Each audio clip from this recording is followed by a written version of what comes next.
नमस्कार साथियों, हमारे चैनल पर आपका हार्दिक स्वागत, अभिनंदन। विद्यार्थियों, आज हम जो चर्चा करेंगे वो पशु परिचर भर्ती से संबंधित चर्चा करेंगे और आज का जो टॉपिक रहने वाला है कि स्वस्थ एवं बीमार पशुओं की पहचान। यानी कि एक पशु है, वो बोलता तो है नहीं कि मुझे बुखार आ गया, तो फिर ऐसी स्थिति में उस पशु का कैसे पता कर सकते हैं हम कि वो बीमार है या स्वस्थ है। तो उसके कुछ लक्षण होते हैं, उन आधार पर हम ये देख सकते हैं कि वो पशु बीमार है या स्वस्थ है।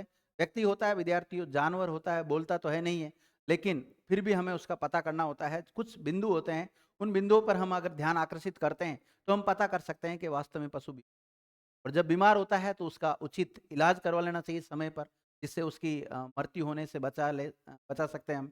क्योंकि देखो विद्यार्थी, बीमार तो कोई भी हो सकता है, डिजीज किसी को कुछ भी हो सकती है, लेकिन उसका इलाज करवाना जरूरी होता है।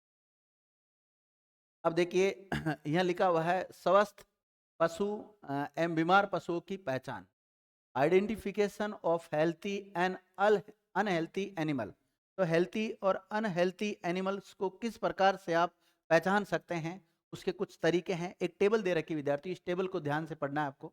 एक तरफ तो उनका गुण दे रखा है, एक तरफ एक स्वस्थ पशु के बारे में दे रखा है और एक तरफ बीमार पशु के बारे में दिया गया है। देखिएगा,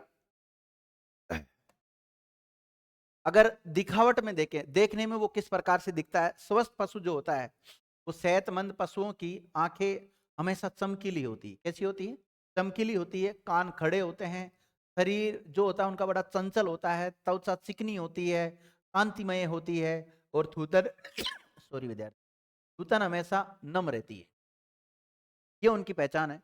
इसी प्रकार अगर हम उनकी दिखावट की दृष्टि से बीमार पशु को पहचानना चाहिए, तो बीमार पशुओं की आंखें परेशानी भरी हुई रहती है, ऐसे परेशान परेशान सा नजर आता है।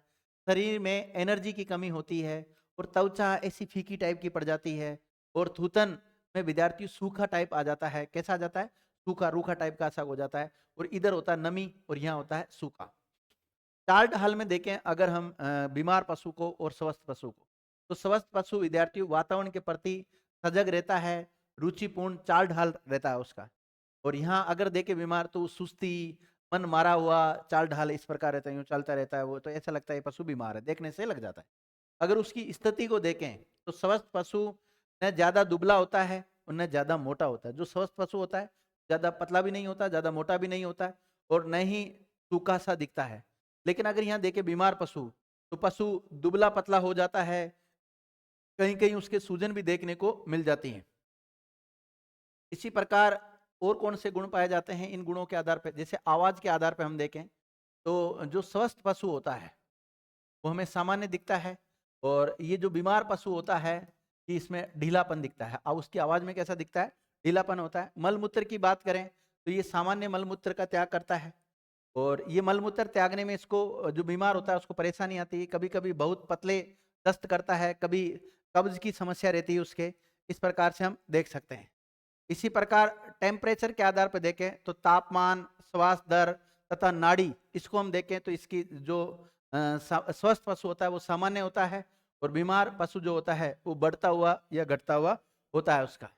और विभिन्न पशुओं में सामान्य श्वास नाड़ी और तापमान को भी देखकर हम देख सकते हैं। जैसे एक तरफ तो पशु का बारे में दे रखा है और एक तरफ श्वास दर दे रखी है और एक नाड़ी दर दे रखी है और एक तापमान। इनको श्वास दर, नाड़ी दर, तापमान, इसको देखकर भी ये पता लगाया जा सकता है ये बीमार है या नहीं है।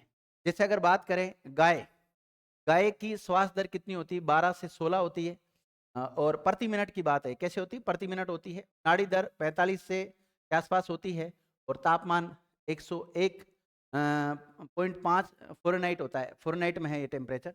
और भैंस का कितना होता है विद्यार्थी? श्वास दर 20 से 30 और भेड़ बकरी की 12 से 20 और घोड़ा की 8 से 12, ऊंट की 5 से 10, यानी 5 से 12 और कुत्ता की 15 से 30 और मुर्गी की कितनी होती है श्वास दर? 15 से 30। इसी प्रकार नाड़ी दर है तो गाय की तो 45 के आसपास होती है और भैंस की 45 से 65 और भेड़ बकरी की 70 से 80 के आसपास और घोड़ा की 35 से 42 और ऊंट की 25 से 32 और कुत्ता की 90 से 120 और मुर्गी की 130 से 140।